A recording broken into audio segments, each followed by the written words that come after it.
手！这是想干什么？可恶！哪儿来的臭小子，敢管大爷的闲事儿？我看你是活腻了。上！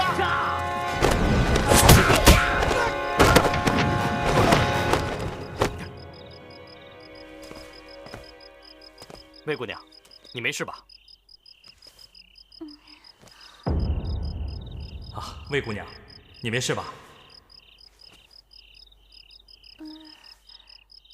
红影哥哥，真的是你啊！我找你找的好苦啊！魏姑娘，你认错人了。我没有认错，红影哥哥，我们在一起那么多年，我怎么会认错你呢？你不要赶我走，让我跟你在一起。魏姑娘，你真的认错人了。我不懂，为什么你总是要躲着我？我堂堂一个9000岁的亲侄女，好歹也是一个大家闺秀，跟我在一起，无论是功名利禄还是荣华富贵，都只是唾手可得的。你为什么不爱我？为什么不要我？他说的没错，她贵为9000岁的亲侄女，谁要是得到了她，那所有的荣华富贵、功名利禄，都变得唾手可得了。红影哥哥，我好不容易才找到了你，这一次我绝不放手，绝不让你再离开我，红影哥哥。魏姑娘，你没事吧？魏姑娘，你醒醒！你不要离开我，红影哥哥。他把我当成了叶红影，也许这是我翻身的机会。既然如此，我不如将错就错。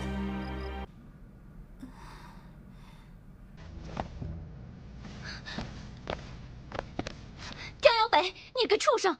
趁人之危毁我清白，什么都不用说了，你受死吧！魏姑娘，魏姑娘，你听我说，我知道是我不对，我知道是我不好，是我错了。如果我的死能让你解心头之恨的话，那你动手吧。别以为你摆出哀求的姿态，我就会对你心慈手软。我没期望你能心慈手软，只是在我死之前，我想让你知道，叶红影给不了你的，我能给你。你能给我什么？我全部的爱。谁稀罕你啊？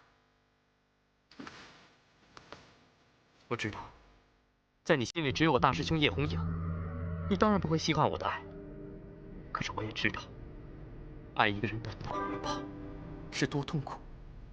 你知道？你知道什么？我知道，当我第一次遇见你，当你第一天救了我，我就喜欢上你。可我知道，你贵为9000岁的侄女，而我只是一介草莽野夫。你连正眼都不会看我一眼。我知道我配不上你，可是我心里，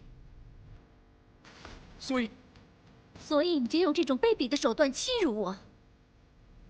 我知道我不该这么做，可是事情已经发生了，我愿意做任何事来弥补我的过失。你怎么弥补？你弥补得了吗？我知道我弥补不了我的过失，可是我会尽力的。昨天晚上你喝醉了，从你的话里我听得出来，叶红要把你伤得很深，所以我想帮你。笑！你帮我？你怎么帮我？你对叶红影的一片真情，他不当回事，他心里根本就没有你。他这么作践你的感情，你不恨他吗？够了，别说了。你看，我没说错。你心里是怎么想的，我都知道。你心里恨叶红影，恨不得亲手杀了他，以泄心头之恨，对不对？就算我想杀了他，以你的能力，能帮得了我吗？别说你不是他的对手，就算你真的杀了他，又能怎么样？谁不知道叶红影是你师父战天云最得意的大弟子？他死了，你师父战天云能饶得了你吗？空口说胡话，死到临头你还糊弄我！我现在就要你死！啊！我答应你，替你杀了叶红影，泄你心头之恨。什么？你真的敢答应？你不怕你师父战天云？怕，我当然怕。可就算我再怕，我也会帮你把这件事情办成。只要你能原谅我所犯下的错，只要你能每天开开心心的，我答应你，我会为你做任何事。别说杀一个叶红影，就算比登天还难的事情，我粉身碎骨也一样为你做到。好，我就相信你说的话。只要你真心待我，事成之后，我定会向叔叔说清楚我们的事情。到时候，绝不会亏待你的。多谢姑娘。不过，要想办成这件事情，还请魏姑娘答应姚北一件事。答应你什么？什么？你要我任命江瑶北为锦衣卫千户？没错。厉公公，你堂堂一个东厂司礼监总管，任命一名锦衣卫千户的权利，应该还是有的吧？不错，大小姐。这件事情，我的确可以奏请9000岁，恩准此事。不过，这样不明不白的让一个外人出任锦衣卫千户一职，只怕这件事情需当面给9000岁说个缘由。要不这样吧，大小姐随我一同返回京城，亲自给9000岁一个说法。厉公公，你用不着跟我耍心眼儿。你说要当面给我叔叔一个交代是假，你怕得罪了叔叔，想骗我回京城，让我叔叔逼我入宫为妃，才是真的吧？哎呀，大小姐冤枉妃暖了。是不是冤枉你，你心里最清楚。不过，我还是可以答应你，随时和你回京。此话当真？大小姐准备何时动身？你先别着急，听我把话说完。我可以答应你和你回京，不过，你必须先命他为锦衣卫千户。大小姐，这太强人所难了吧？厉公公，打开天窗说亮话。我知道你有这个权利，而且，我也希望你想清楚，只要你答应我这个条件，我就可以随你回京。俗话说得好，礼尚往来，这很公平，不是吗？可是，这……厉公公，如果我坚持不回京，我叔叔的脾气你是最清楚的。他老人家能饶了你一时，能放过你一世吗？对对对，大小姐说的是啊。识时务者为俊杰。厉公公，这件事情你就看着办吧。这次可真要多谢魏姑娘了。你用不着谢我，咱们事先约好的事情，该我办的我已经替你办好了，也希望你别忘了你给我的承诺。接下来就看你的了。是，你放心，魏姑娘交代的事情，我一定会办妥的。你也看到了，这是从厉公公手中拿来的令牌。有了这块令牌，你就是名正言顺的锦衣卫千户大人了。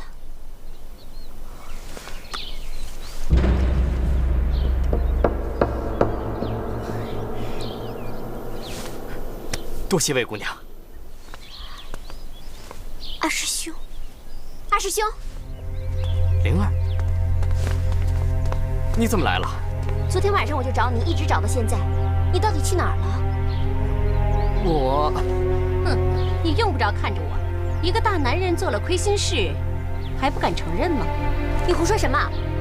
我二师兄一向光明磊落，他才不会做什么亏心事呢。你不要血口喷人，是不是胡说？你问他自己。你这是什么意思啊？灵儿，别胡闹了，咱们先回家啊。谁胡闹了？我只是不许他这么说你。灵儿，咱们先回家再说啊，听话。这是什么？灵儿。二师兄，这是怎么回事？你怎么会有这块令牌呢？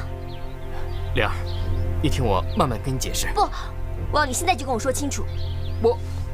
哼，江瑶北，你真是个窝囊废。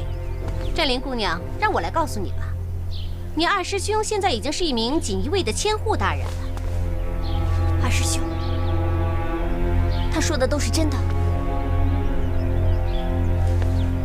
灵儿，换个地方，我跟你解释清楚啊！快走。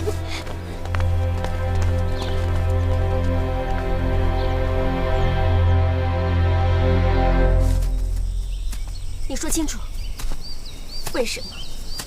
为什么没经过我爹的允许，你就投靠了锦衣卫，还当上了什么千户大人？我自己的未来，我自己的事情，我自己做主，自己决定，自己争取，我没有必要经过任何人的允许。从小是我爹把你抚养长大的，他拿你当亲生儿子，甚至还把唯一的女儿许配给你。你说的这是人话吗？那又怎么样？他如果真的拿我当亲儿子一样对待，他就应该知道我心里究竟想要什么。从小到大，我对他唯命是从，毕恭毕敬。扪心自问，我不只把他当作亲爹、师傅，他是我的神。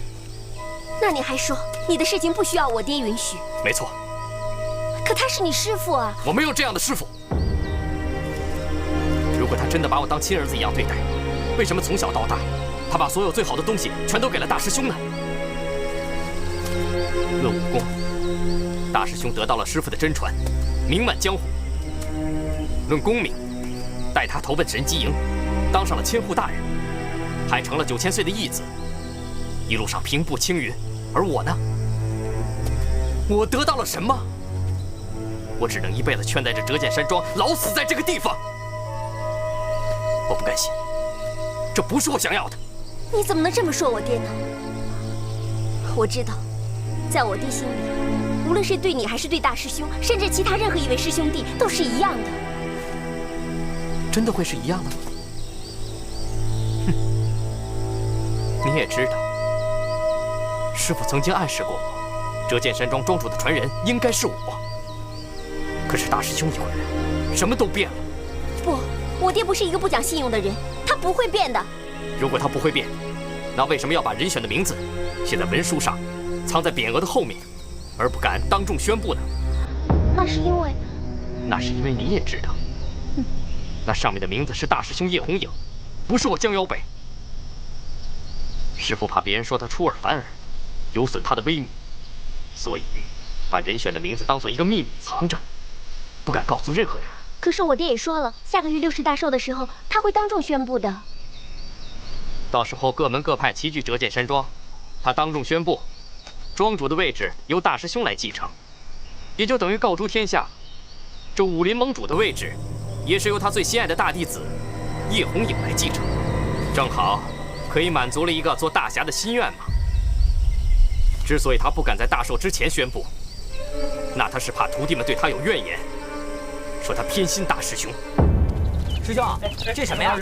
哎，你们来的正好，大家一起吃。哎，好啊，师兄，我们吃烤番薯吧。哎，不成鸟人，我发现你这个不要脸的功夫一点没丢啊！我这刚烤好一块没吃呢，全分他们了。可是不管怎么说，你没有经过我爹的同意就投靠锦衣卫，就是你的不对。他不止一次的说过，不准门下弟子涉足官场。如果他知道你今天的事，他肯定会大发脾气，说不定还会把你逐出师门的。那为什么大师兄可以？啊？我顾不了那么多了，我要功成名就，我要扬名立万，我不能什么都没有。就算你真的什么都没有，你还有我。我不要，我要天下第一，我要功成名就。你混蛋！江瑶北，我真没想到你会变成这样。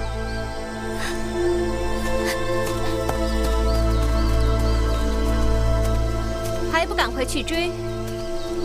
难道你不怕他真的告诉他爹你投效了锦衣卫？你不担心战天云把你逐出师门吗？他不会的，我了解灵儿。你真的这么了解他？哦，我忘了，原来她还是你未过门的妻子啊！你怎么知道的？刚才你们说的话，我都听见了。魏姑娘，我跟灵儿的婚事是师傅做主的，我跟她只有兄妹之义，绝无儿女之情。魏姑娘，我心里只有你，请你相信我。好啊，让我相信你，你证明给我看。要我怎么证明？杀了他。可是灵儿跟你没有仇，为什么要杀她？因为我想保护你。保护我？什么意思？你想啊，如果战天云的女儿把你当上千户大人的事告诉了他爹，虽然我不知道后果会怎么样，但是你一定很清楚。不会的，灵儿不会这么做的。别把话说得这么肯定。我告诉你，女人是很善变的，就像我。无论过去我多么深爱着叶红影，但是现在我对她只有恨，所以谁也不敢担保你的未婚妻子会不会出卖你。可是我……正好，我突然想到一个一石二鸟的妙计，一方面可以解除你的担心，另一方面也可解我心头之恨。什么办法？到时候我自然会告诉你。不过前提是，战天云的女儿必须死。怎么，舍不得了？是你口口声声说你的心里只有我，还亲口告诉我要向我赎罪，弥补我。我……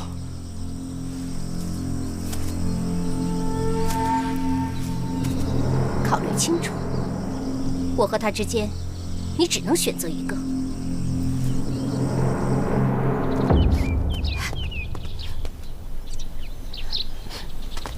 哎，灵儿，啊，我去看看。哎，走了一个，少分一块。灵儿，烤红薯可好吃了，快来一起尝尝。我不想吃。哎哎，怎么了？一脸不高兴的样子。哦，我知道了，你一定是跟二师弟吵架了。别怪大师兄啰嗦，你不要老是耍大小姐脾气啊。什么？你问都不问，你就说我耍大小姐脾气，你就知道护着二师兄。我讨厌你，你离我远一点。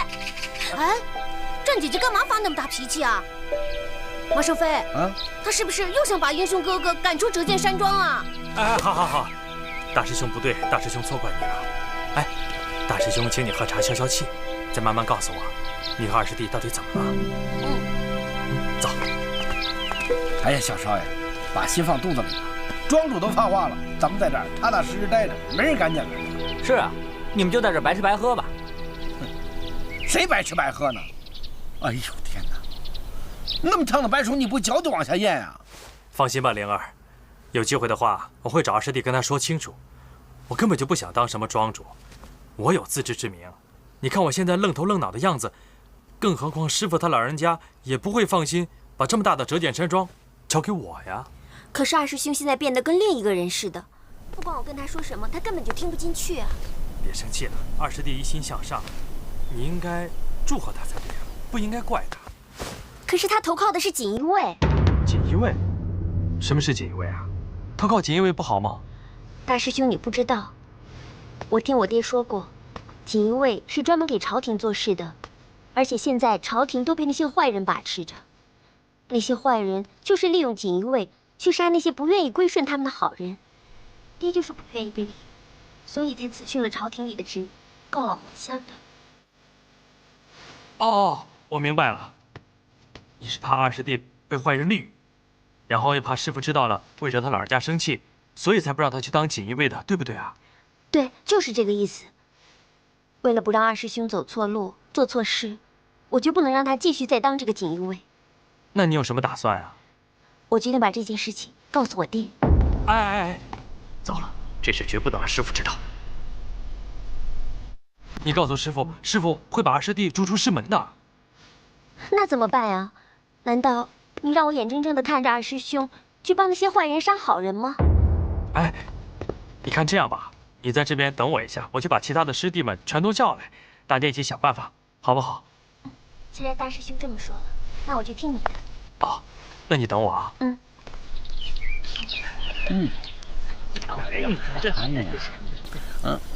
喂，你们有没有听到什么声音？听见了，后面那几个吧唧嘴呢。大师兄，好像是战姑娘。大师兄，杀人了！是灵儿，我肯定是战姐姐。这是从鸟类问出来的。师弟们，别吃了，赶紧过去看看。走。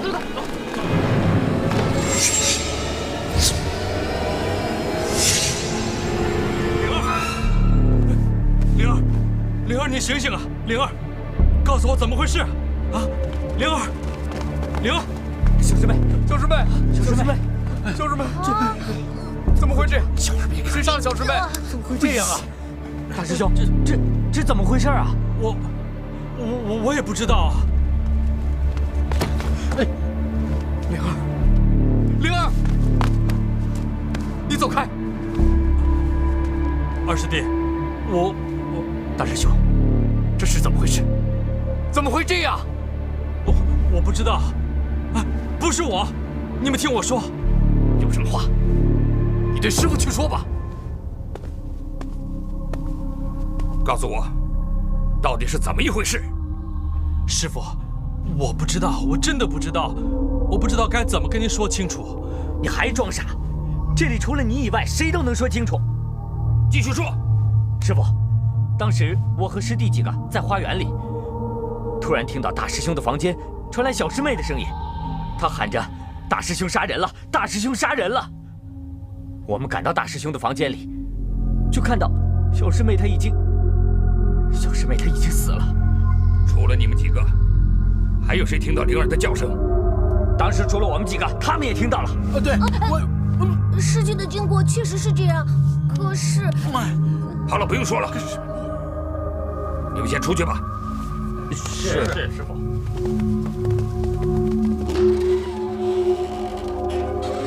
师傅，现在该你说了，我想听听你怎么说。师傅，我也不知道为什么事情会变成这样。我也跟你们一样听到灵儿的叫声，当我赶回房间的时候，发现灵儿已经遇害了。闭嘴！他为什么不喊二师兄杀人，三师兄、四师兄杀人，而只喊你大师兄杀人呢？你怎么解释？你怎么解释？我真的不知道为什么。师傅，二师弟，你们该不会认为是我杀的灵儿吧？我要你解释清楚，灵儿怎么会死在你的房间？灵儿在我的房间，那是因为……不，我不能让师傅知道。灵儿告诉我，二师弟投靠了锦衣卫的事，否则只怕师傅会将二师弟逐出师门。我不能说，这个时候绝不能再让师傅受刺激。你无话可说了吧？灵儿的胸口还插着你的佩剑呢，你别狡辩了。师傅，灵儿就是他杀的。可是如果是我杀了灵儿，总该有个理由吧？你们都说灵儿是我的小师妹，我有什么理由要杀她呀？你要理由是吗？好，三师弟已经告诉我了，在事发当时，你追着小师妹，你们发生了争执。哎，马壮士，当时你也看到了，你跟师傅说啊。当时事情是这样的，他们俩人吵挺凶的，他好像推了他一下。哎呀，马少飞，不说话能把你当哑巴卖了吗？不是，这个时候你就别跟着添乱了，走。我走啊！这干什么你啊？我知道了，以前小师妹三番五次要把你赶出折剑山庄，你心里肯定不舒服，怀恨在心。这次小师妹什么地方又惹到你了吧？于是你新仇旧恨一起算，就把小师妹给杀了。你太狠心了。小师妹年龄小，脾气大，可她是师傅的心头肉啊！你怎么忍心下得了手呢？我没有，师傅，二师弟，我真的没有。你们要相信我。要相信你，可我怎么相信你？人证物证都在，都证明人是你杀的。告诉我，为什么？为什么？我也想告诉师傅为什么，我自己也想弄清楚为什么，可是我就是不知道这一切究竟是为什么。师傅，您不要听他狡辩，请允许徒儿将他绑起来，交到衙门治罪。慢，师傅，事情都已经到这种地步了，您怎么还对他手下留情啊？灵儿可是死在他的手上，我们要给灵儿讨个公道。不要惊动官府，江湖的事情就以江湖的方式来解决恩怨。倘若红影真是行凶之人，我会在灵儿入关大殓之时亲手取她的性命，血祭灵儿的亡魂。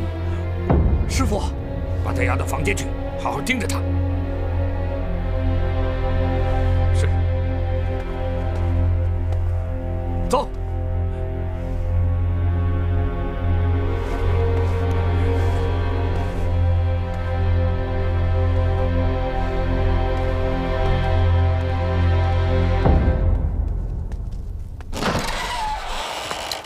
站庄主，我求求您放了英雄哥哥吧！您放了他吧！英雄哥哥真的没有杀死战姐姐，我求您放了他好不好？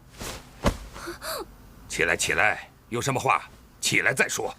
如果你不相信英雄哥哥没杀人的话，我就一直跪着不起来了。孩子，这又何苦呢？战庄主，我常听别人说你战大侠战天云文武双全，足智多谋，你不会因为现在老了就变得老糊涂了吧？小少爷怎么说话呢？爷爷不算太老。住嘴！战庄主，我说的都是真的。您难道就没觉察出英雄哥哥是被人陷害的，他是无辜的吗？他连自己是谁都不知道，他这样呆头呆脑的，怎么可能杀人呢？我也宁愿不相信红影杀了灵儿，可是人证物证都指明是他干的，我怎么能不相信呢？你先起来吧。那可是你刚才不是说你也怀疑这件事吗？那你为什么不把英雄哥哥送到官府里，让官府的人去处置这件事呢？东厂的太监好像就住在衙门里面，官府被他控制了。如果把红影绑过去，恐怕只有死路一条。哦，大侠哥，你把鸟人关起来是在保护他。实不相瞒，灵儿的死我也觉得疑点重重，所以我想在这一日之内想出个所以然来，证明影儿的清白。大白天的，你约我到这儿来干嘛？不是你跟我说过，事情办成之后约你到这里来，禀明事情的经过吗？交代你的事情办成了，你把叶红颜给杀了。对于一个什么都不记得的人来说，还用得着我出手吗？只要我略施小计，他姓叶的就得给我趴下。别太小看我了。还有，你觉得杀他很难吗？凭我江瑶北的智慧，这不算什么难事。混账！谁让你把他给杀了？放心吧，死的不是你心爱的红影哥哥，是我魏国门的妻子战灵。不过现在折剑山庄上上下下的人都认为凶手是叶红影。那叶红影现在人在哪儿？师父交代了，已经派人把他关起来了。什么？为什么不把叶红影送进官府？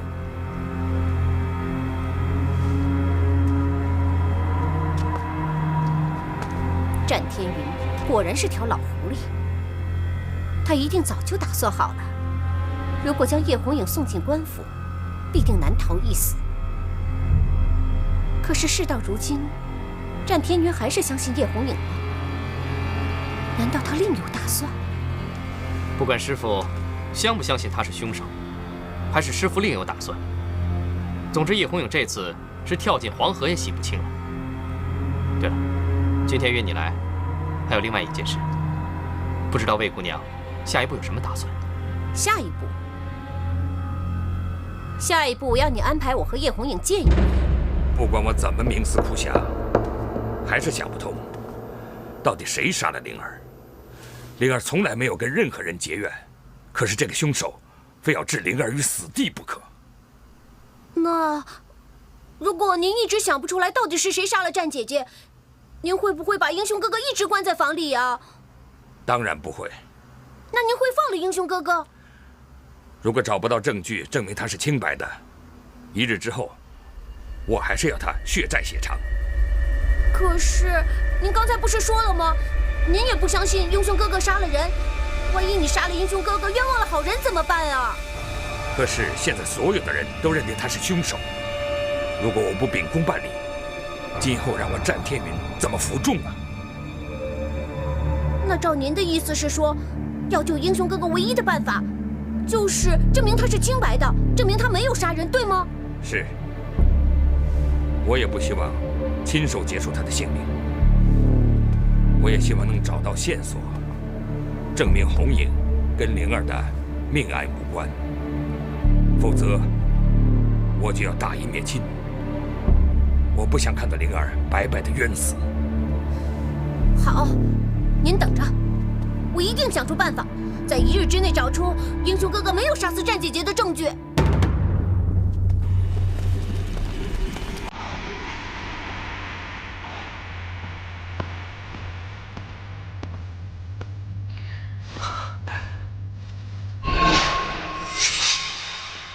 为什么会是这样？我出门的时候，灵儿还好好的，才一会儿功夫，她就死了。我没有杀她，为什么所有的人都怀疑是我杀了小师妹？放我出去！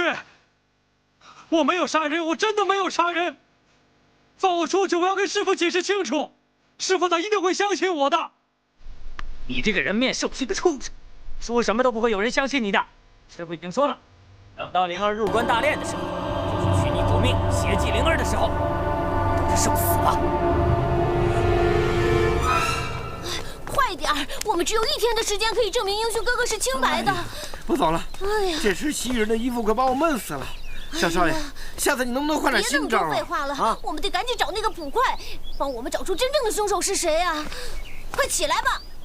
哎呀，马上飞，你快点啊！哎呀，我知道了，知道了，知道了。天都快黑了，我们的时间真来不及了。哎呀，我也知道来不及了，我的脚都快走平了。问了那么多人，走了那么多路，人家不是说了吗？现在衙门里没捕快，只有锦衣卫。哎呀，衙门里没有捕快，我们可以去别的地方找啊。怎么找啊？哪都找遍了，连个人影都没有。我不管，我就要救英雄哥哥。冰糖葫芦了。哎呦，我的最爱呀！糖葫芦。哎，老板，来2个。哎，你们不是那2个西域人吗？记性很好吗？哎，那就怪了，你们不是不会说汉语吗？怎么这么几天就说的这么地道了？这汉语我最多也就会说900句，其他的就不行了。哎呀，这个我您先别聊我爹啊！我问您，您以前当过捕快，一定知道怎么办命案吧？那您知道怎么抓杀人凶手吗？不管什么案子，到我赵大长手里就没有破不了的。哎，那万一您要是遇上了一宗离奇的案件，如果知道被抓的凶手并不是真正的凶手，您就能证明他的清白，对吗？那当然了，这可不是吹的。你吹牛，我不信。嘿嘿，你还说我吹牛？我这犟脾气我可受不了。那你说我做什么你能相信？只要啊，你告诉我怎么破案。这容易啊，只要你把案件原本详细的告诉我，我就能抽丝剥茧给你找出真凶。好，一言为定。我现在就把事情的经过告诉你。2位师弟辛苦了。二师兄，厨房给2位留了饭，赶紧去吃吧。这不行啊，二师兄，师傅老人家说了，这狗贼诡计多端，要我们千万小心。再说了，换班看守的师弟还没来呢。没关系啊，我来替你们看着，你们去吧。这不行啊，二师兄。怎么了？现在连二师兄的话都不听了？瞧您说的，我们哪能不听你的话？那我们就恭敬不如从命，有劳二师兄了。嗯。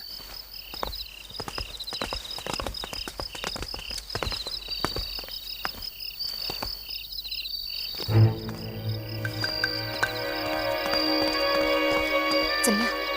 都安排好了。好，开门。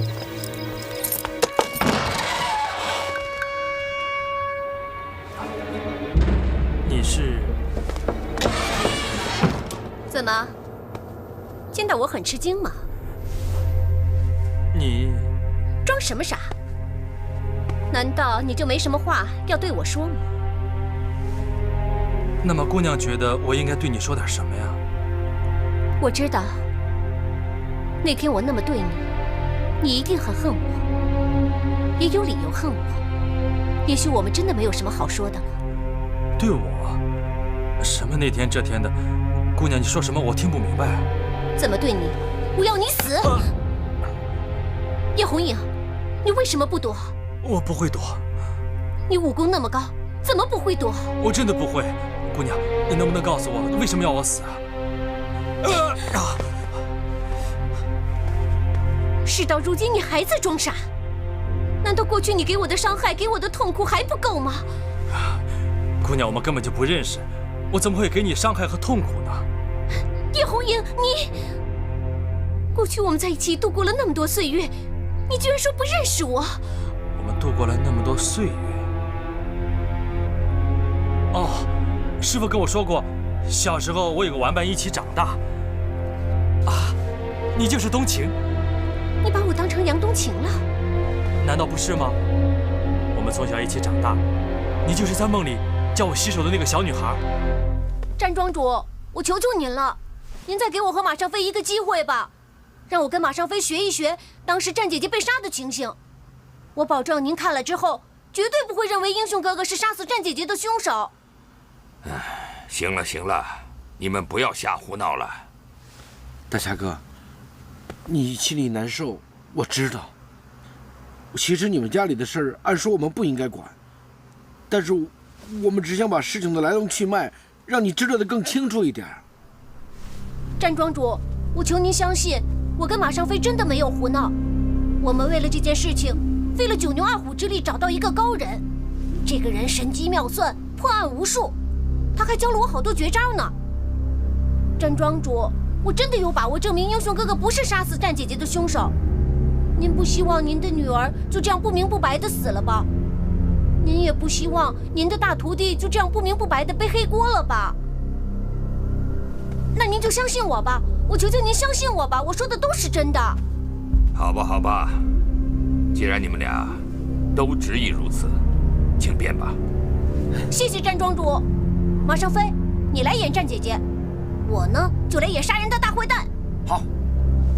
詹庄主，你就来演英雄哥哥吧。詹庄主，把您的扇子借我用一下好吗？别再犹豫了。啊，二师弟，你来的正好，你一定认识这位姑娘。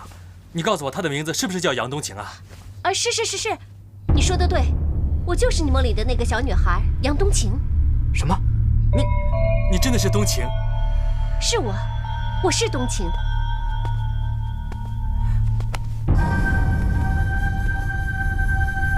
都什么时候了，你还儿女情长的，抓紧时间动手，要不然一会儿人就来了。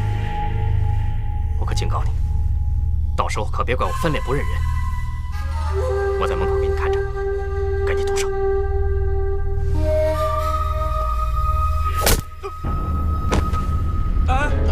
哎，你干嘛把二师弟打昏呢？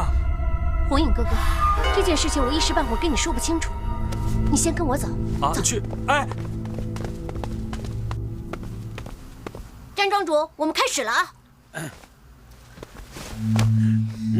今天你跑不掉了，我要杀了你！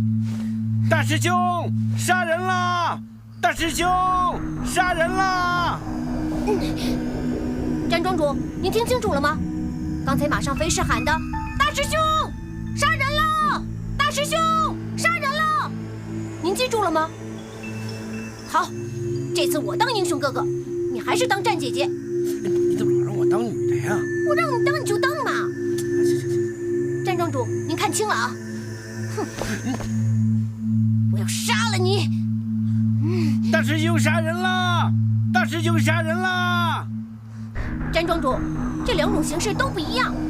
第一次马上飞喊的是“大师兄，杀人了！大师兄，杀人了！”第二次他喊的是“大师兄杀人了！大师兄杀人了！”老夫还是不太明白，这两者有什么区别呢？嘿，大侠哥，你怎么回事？很简单嘛，一个天上一个地上的道理，这差别那么大。战庄主，马上飞说的对，这两者之间确实有天壤之别。第一种是有人要杀马上飞，马上飞说：“大师兄，杀人了！大师兄，杀人了！”其实啊，并不是英雄哥哥要杀他，而是别人要杀他。他呀是向英雄哥哥求救。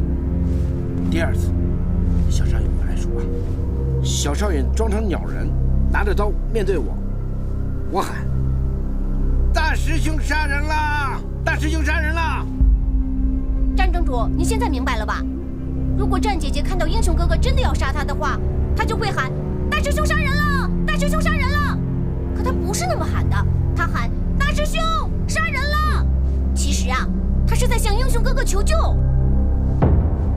这个，师傅，不好了，出事了！又出什么事了？二师兄被人打晕了，大师兄不知道被什么人劫走了。什么？姚北哥哥，快把事情的经过告诉战庄主吧。我去的时候，叶红影不知去向，我正在纳闷是怎么一回事，一不小心就被人打晕了。没看到是谁打晕了你吗？师傅，都是我不好，没有看住杀灵儿的凶手。您责怪我吧，我对不起您。这也不能怪你，好好休息吧。可惜，让叶红影那个狗贼给跑了。大哥哥，你就别着急了，我们呀正跟战庄主琢磨着呢。杀死战姐姐的凶手啊，不一定就是英雄哥哥。对，我们一定把事查清楚。你总不希望梅公门的妻子死得不明不白吧？没错，我也希望能把事情查清楚。可是所有的证据证明，所有的尸体也都能够证明，叶红影他就是凶手啊！有很多事情都是亲眼所见、亲耳所听，它未必是真的。往往有很多事情都是容易欺骗自己，那就是亲眼看见、亲耳听见。所以我反复思量，灵儿的死确实有很多疑点，所以我希望能够理清真相，以为灵儿的在天之灵。师傅，叶红影就是凶手，这就是真相。徒儿被人所伤。师傅啊，师傅，您怎么还不相信？这一定是叶红影的同谋所为啊！可是我左思右想，真的找不到红影要杀灵儿的理由。就算之前灵儿确实是想把叶红影逐出折剑山庄，可是他对灵儿好像是情同兄妹，绝对不会为了这么小的事情起了杀人泄恨的念头。你跟他是一块长大的，你应该了解红影。我了解他，可是师傅……哎呀，姚北哥哥，你不觉得你说的很奇怪吗？自打我认识英雄哥哥以来，他都是一个人独来独往的，怎么可能有你说的同谋呢？你说同谋，那最下面就是我们两个算同谋吗？你说我们俩长得像同谋吗？就是同谋，我们也打不过你啊。好，就算你们说的对。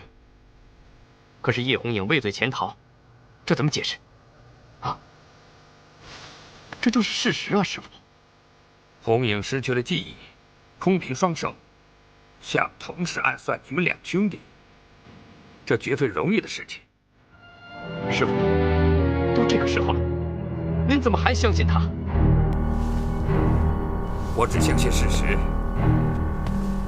而且我觉得红影的失踪太离奇了。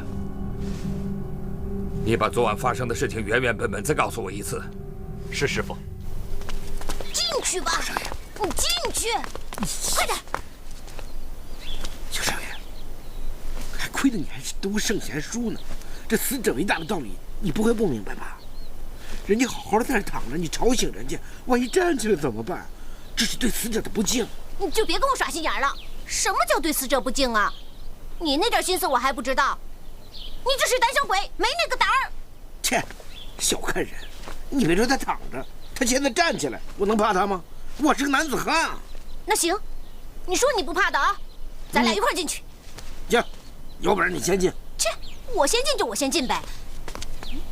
嗯，我先进啊。比我胆还小呢。哎，反了你了！我是主人还是你是主人啊？我让你进去，你就得进去，听到没有？小少爷，进去吧你！哎呀，干什么？哎呀，我都说我进来，你还推我干嘛呀？让他在这接着睡吧，咱别吵他，一会儿再醒啊。没事儿，他人都死了，不会再醒了。要是他真醒了就好了，这样他就能告诉大家，杀他的人绝不是英雄哥哥了。你还真想让他醒了啊？他醒了，咱俩就躺这儿了。走。哎，别！那个叫赵大胆的捕头说过，要看清他身上的伤口，也许就能找到线索了，也能证明英雄哥哥没有杀死战姐姐。还看伤口？哦，我的天！小少爷，你上辈子欠鸟人什么了你？他现在已经被劫走了，是不是凶手已经不重要了。哎呀，一个人啊，最重要的是名节。我跟英雄哥哥是朋友，我一定要证明他的清白。我呀，不能让他遭受不白之冤。他现在还背负着杀人凶手的罪名呢。不是小少爷，我真是有点害怕。你害怕什么害怕呀？瞧这是。战姐姐知道我们是来帮她的，她一定不会变成鬼来吓唬我们的。再说了，我还在呢，你怕什么怕呀？你真不害怕？当然了，我害怕什么害怕呀？我男子汉大丈夫，不怕，不像你胆小鬼。哎，我怎么觉得地有点动啊？有吗？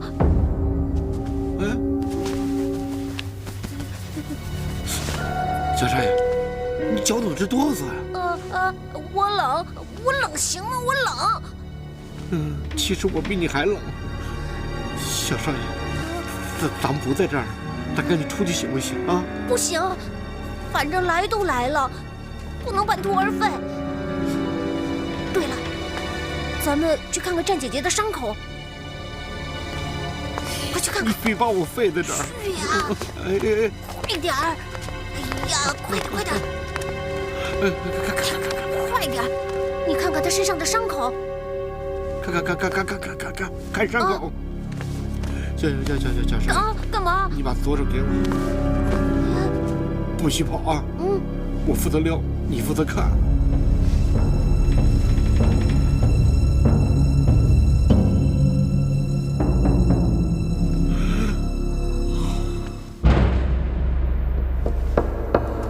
和我相公想租下你这儿，落脚住下几天，这锭银子够不够？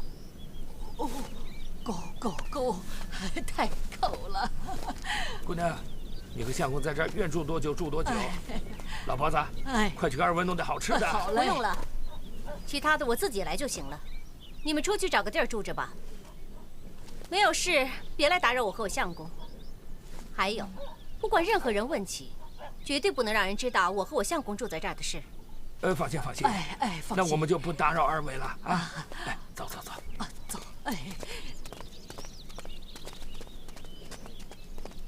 红影哥哥啊，这是什么地方？为什么带我来这儿啊？这地方虽然简陋了些，但遮风避雨还是没有问题的。最重要的是，别人找不到我们。我不能留在这里，我就这样一声不响地离开了。仁院老师，还有老大，我师父，还有师弟们，他们会为我担心的。我必须回这间山庄。哎，你不能回去，你现在回去会被那些师弟杀了的。不会的，师傅他不会杀我的。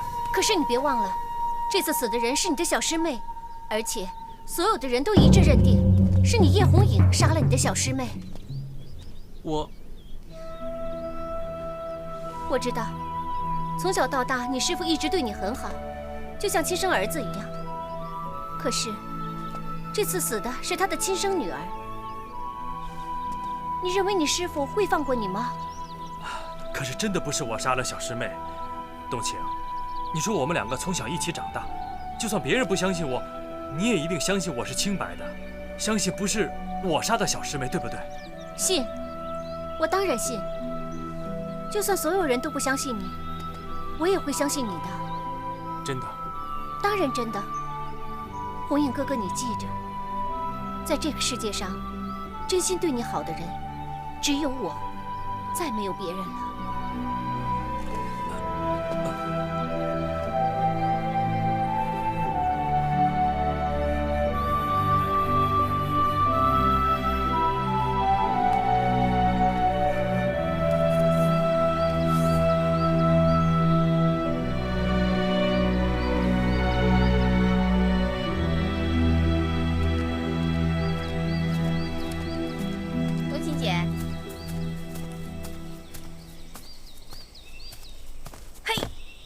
嘿嘿，看什么呢？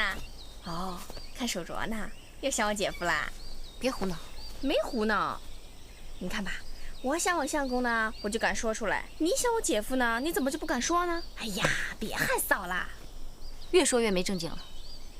哎，不是让你去买吃的，怎么就2个馒头？拿着吧，就这2个馒头啊，还是我好不容易抢来的呢。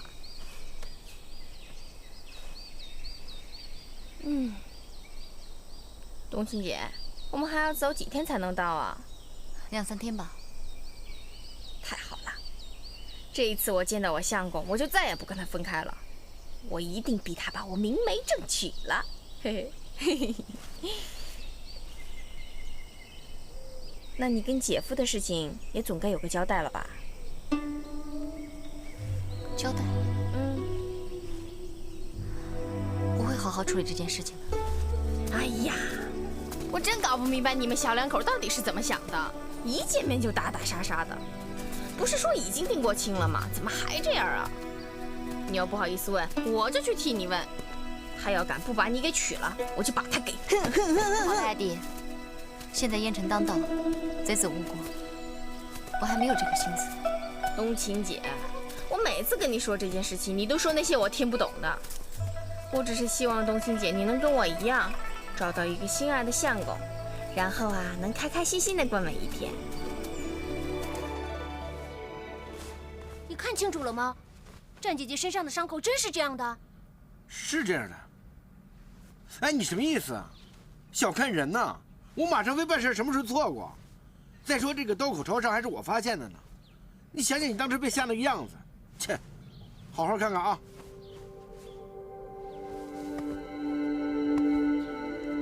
尖尖的地方朝上，那就是刀口朝上，刀背朝下了。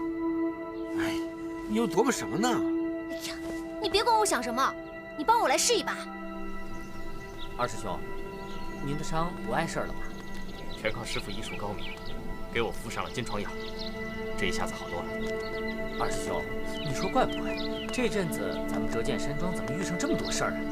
师傅中毒，小师妹又这么不明不白的死了。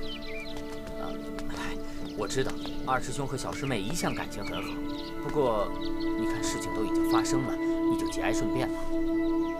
节哀顺变？你知不知道？我每天只要一闭上眼睛，眼前都是灵儿的影子，耳边也都是灵儿的叫声。二师兄，二师兄，我的心都要碎了。我江小北发誓，我一定要亲手杀了叶红影这个混蛋，给灵儿报仇。二师兄，你怎么了？你没事吧？我没事，我想一个人静一静。你先回去吧。好。好。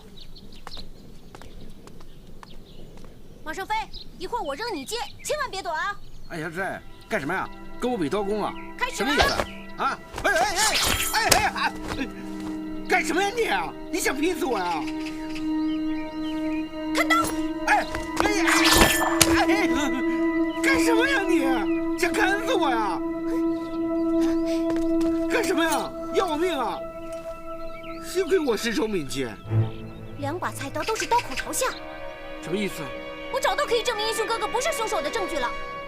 什么意思啊？我们看过战姐姐身上的伤口了。我找到线索了，跟我来。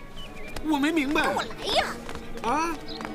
他们俩看过灵儿身上的伤口，难道真被他们找出了什么线索？站庄主，我找到了，我找到可以证明英雄哥哥不是凶手的证据了。什么？哎，你可不能不相信啊！这证据是用生命代价换来的。你不光要谢他，你其实主要应该谢我，我差点被他砍死。那你们怎样才能证明红影是清白的呢？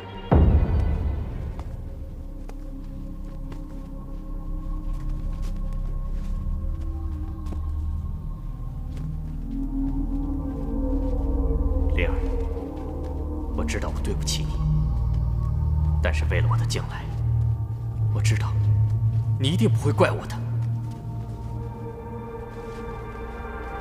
我不得不这么做，原谅我。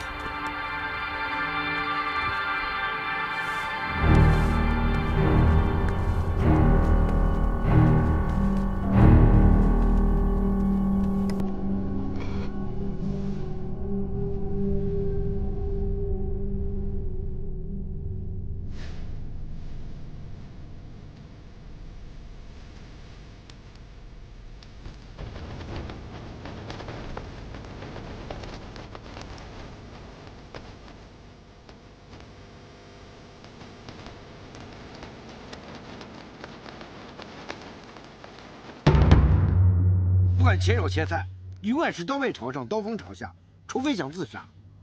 对。但是我们看过战姐姐身上的伤口了，奇怪的是，她的伤口却是刀锋朝上，刀背朝下的。您不觉得奇怪吗？且慢，让老夫来想一想。红影自小就惯用那把单锋的宝剑，他绝对不会打反。如果是他杀了灵儿，那灵儿身上的伤口痕迹应该是……你们看过灵儿的伤口，是剑锋朝上，剑背朝下。那你们的意思是？对，战庄主，您真聪明，我们就是这个意思。口说无凭，咱们现在就去看。好。师傅，师妹停莲的房间着火了。啊！红影哥哥，这些都是我亲手为你做的，都是你最爱吃的。我最爱吃的？难道你一点都不记得了？红影哥哥，你对过去的事情真的一点都不记得了？那你为什么只记得杨冬晴呢？我是说，你为什么只记得我呢？其实我也不记得，要不是师父告诉我，你跟我从小一起长大，我更不会知道你的名字叫冬晴。那你再仔细想想，除了我杨冬晴，还有谁是和你一起长大的？我真的想不起来了。你再想想，我知道你一定可以想起来的。有个人从小就很喜欢你，比如说你跟哪个女孩定过亲？定亲？对了，我送给你的手镯你喜欢吗？喜欢。你戴上我送给你的镯子，你就是我的娘子了。手镯？我记得给你戴上手镯，还告诉你，以后你就是我的娘子了。对。我是你娘子，从小我就告诉自己，这辈子要做你的娘子。你看，你送我的手镯，是这个，还是这个？